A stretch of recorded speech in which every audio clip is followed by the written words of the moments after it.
autumn colour. And we're lucky here at Green Island, we have good conditions for producing good autumn colour.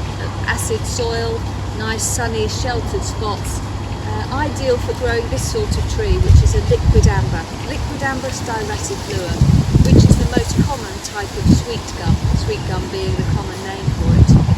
They originated in eastern USA and Mexico, and the bark, when wounded, will exude a gum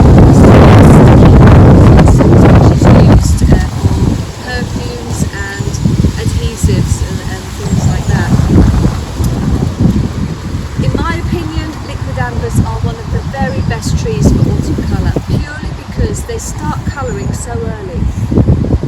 Some of the largest trees will start colouring right at the end of August. At the top of the tree, the leaves will start turning burgundy, and then the colour sort of moves down the tree until the whole thing is just a complete bonfire of colour. And that process can take up to about 3 months, and most of the liquidambars here are still looking spectacular well into October, November, and even into the beginning of December. So if you want autumn colour over a very long period, liquidambars are great. The other thing about them is that they make quite an upright shaped tree, so they don't take too much space. So even if you haven't got an enormous garden, you can probably squeeze one in somewhere. A lot of people are mistaken when they see the leaves because they're palmate with 5 lobes and very similar to a type of acer or maple, but they are a completely different genus. There are several cultivars, the named selections of Liquidambar styraciflua, that have been selected for various different traits, but most of the ones we grow here are straight Liquidambar styraciflua, and they all show great variation in when they colour and the colour that they produce, even from year to year. This one is quite an early one this year.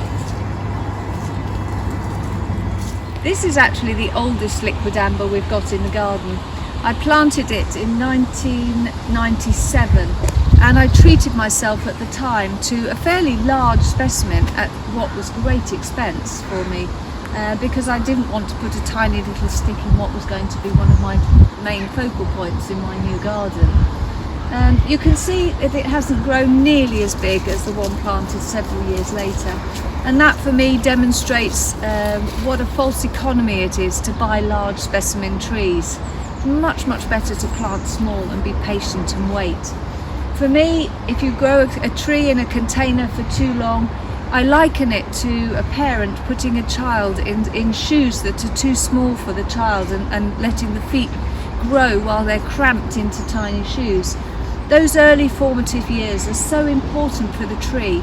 That's when it's putting its roots out and making its foundation, which is going to stand it in good stead for the rest of its life. And this, I think, demonstrates clearly what a false economy it is to buy a larger tree and put it in. The ultimate result is not nearly as good. And you can see this one has coloured up much earlier than all of the other liquidambars. That may just be to chance, but for me the shape of it is a bit poorly. It's not quite as grand as the ones that I planted from really small ones and nurtured myself. This is the largest Liquidambar styraciflua we've got in the garden here. It's been planted here about 21 years, I would say now, and it's, you can see it dwarfs us, but still quite a narrow tree, so it doesn't take up too much space, but it will be the focus of the autumn colour well into November and December.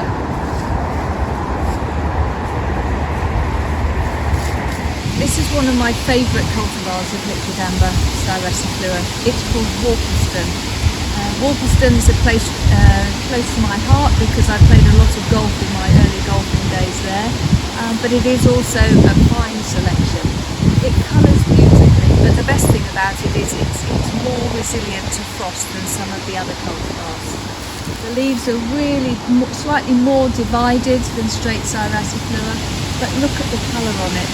We're only in the second week in October at the moment, and just compare it to a straight styraciflua which we have growing literally about 5 metres close to it, just to compare the colour already.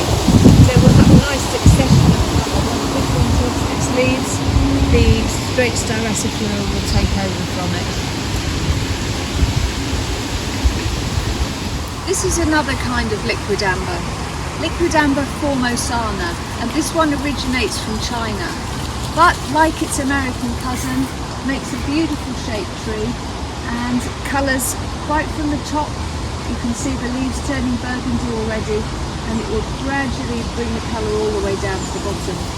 The leaves are quite different shape though, still lobed, but these have 3 lobes on them, so very different to the styraciflora.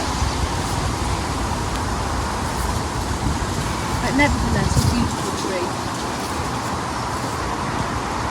This is another lovely liquidambar, again with tri-lobed, 3-lobed leaves. This one is called Liquidambar Acalycina spinners being the selection or cultivar. This one has coloured much earlier than Formosana and most of the styracifloras, and in fact it's lost a lot of its leaves already, so this is an earlier season variety, but again, lovely shaped tree.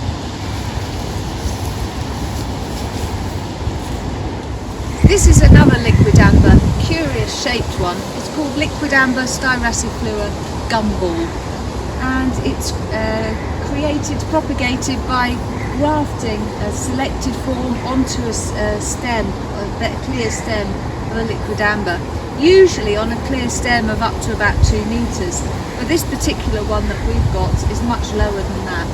It makes a curious mound of foliage, and it never really colours quite as well as the styracifloras. Whether that's the position it's in, I'm not quite sure, because this is quite a moist spot. But the other interesting thing about it is that this one holds onto its leaves right throughout the winter. Even though they're deciduous trees, it's usually still got these maroony coloured leaves on it right through into next March and April before the new leaves come. So a curious variety if you want something a little bit different.